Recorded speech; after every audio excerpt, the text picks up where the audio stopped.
Good evening. New at 6, advocates are fighting for a bill that would teach thousands of children about sexual assault and how to report it. But as News Channel 5's Kimberly Davis explains, not everyone is in support of things changing.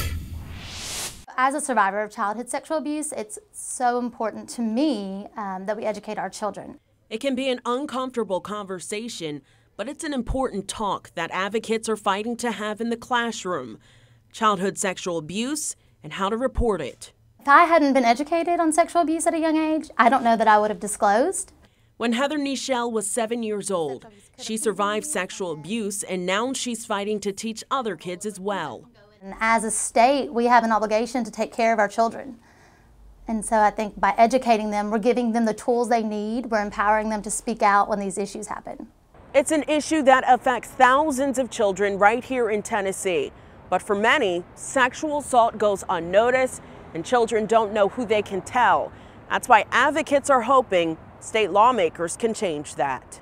What this bill is doing is clarifying for teachers what they can and cannot teach when they are providing child sexual abuse prevention instruction to their students. There are several child advocacy groups that could teach this material, but most are afraid to actually do it. In Tennessee, parents can sue outside groups if they come in and teach kids something the parents disagree with. That means most groups have just decided to stay away. Advocates say leaving our kids without the information they need. Teachers don't know what they can and cannot teach to their students. A lot of teachers also are overburdened with, how much we put on our teachers. There is now a bill before the legislature that would allow certain groups to come in and talk to kids about these tough topics. It just doesn't make sense that we wouldn't pass this legislation, that we wouldn't want to teach our children, that we wouldn't want to help them. Kimberly Davis, News Channel 5.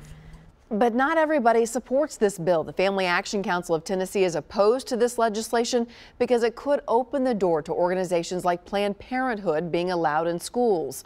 Supporters of the bill say the Family Action Council is worried students will be taught something else other than abstinence. The bill comes up for a committee vote on Tuesday.